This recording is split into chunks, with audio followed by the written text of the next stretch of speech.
Welcome to Garrington's July market review. Summer is now in full swing, bringing Wimbledon, the cricket, a World Cup, and the holidays that give many of us a first real pause to take stock. The market has caught the season's mood, with buyers in less of a hurry and sellers guided by realism rather than optimism. The forces behind that mood are coming, for once, not from the data but from Westminster, where a forthcoming change of Prime Minister, reform of how homes are bought and sold, and a live debate over property taxation have left movers with more questions than answers. Yet the market is not holding its breath. Garrington's experience is that those who need to move are getting on with it in disciplined fashion, while those who want to move are split between the undeterred and the wait and see. At a headline level, the picture is mixed rather than weak. Nationwide reports annual house price growth edging up to 2.2% in June, though prices were broadly flat over the month, while Rightmove's asking prices show a 0.6% fall, the largest June drop in 14 years. One measures what buyers actually pay at mortgage approval, the other what sellers first ask, and Garrington's read is that sellers are doing the adjusting, narrowing the gap from their side. That is how overpricing corrects, not how a downturn begins.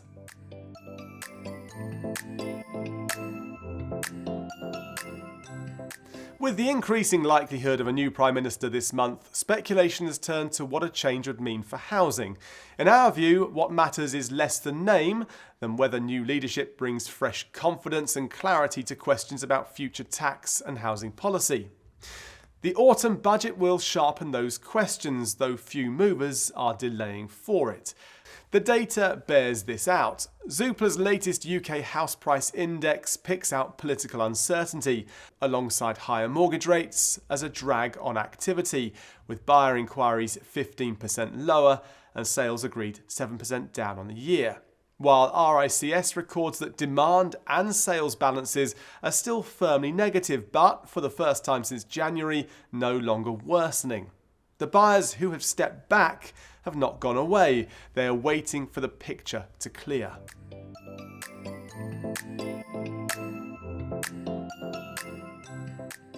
Last month's most significant developments had little to do with prices. The government's newly announced home buying and selling reform roadmap sounds procedural, but its implications are wide. By its own figures, a sale takes around 120 days to complete once an offer is accepted, roughly 60% longer than in 2007, and close to 1 in 3 transactions still falls through. The reforms point to upfront sales packs before listing, digital logbooks, and, eventually, binding conditional contracts, echoing elements of the Scottish system. The case for change is plain. RICS puts the average sale at 21.5 weeks from listing to completion, the longest since its records began in 2017, and a drawn-out transaction is a fragile one, more exposed to the renegotiation, fatigue, and broken chains the reforms aim to reduce. In Garrington's view, the wide-ranging recommendations are long overdue and likely to be well received by buyers and sellers alike.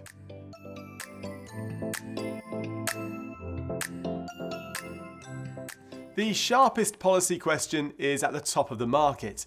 The proposed high-value council tax surcharge, or mansion tax, is under consultation and expected to apply from April 2028 to homes in England valued above £2 million. It appears already to be influencing behaviour, with recent industry research suggesting softer values have pushed more homes below the £2 million line. As we discussed last month, London continues to show tentative signs of improvement, with pricing that has adjusted and buyers who increasingly sense value. The headline indices still tell different stories. Nationwide's Q2 data has the capital back to 1.6% annual growth, the strongest of the southern regions, with the average home near £541,000. While the official UK house price index, which records completed sales months later, puts prices down 2.1% in the year to April, the weakest of any English region. They are timestamps of different points in the same cycle, describing a selective postcode by postcode stabilisation rather than a broad rebound.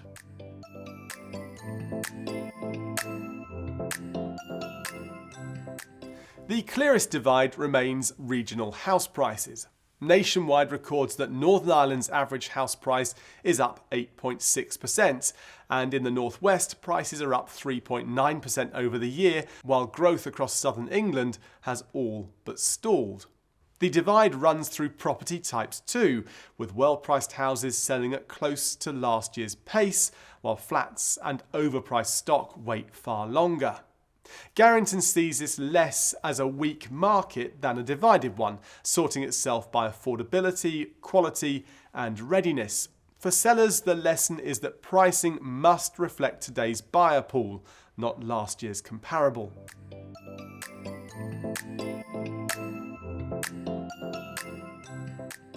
As July unfolds, the market looks finely balanced rather than falling.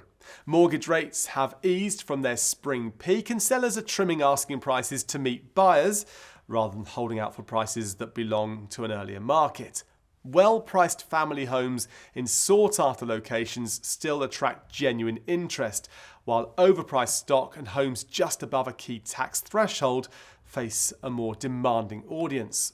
For anyone weighing a move, conditions favour the buyer. More choice, generally less competition, and more realistic sellers.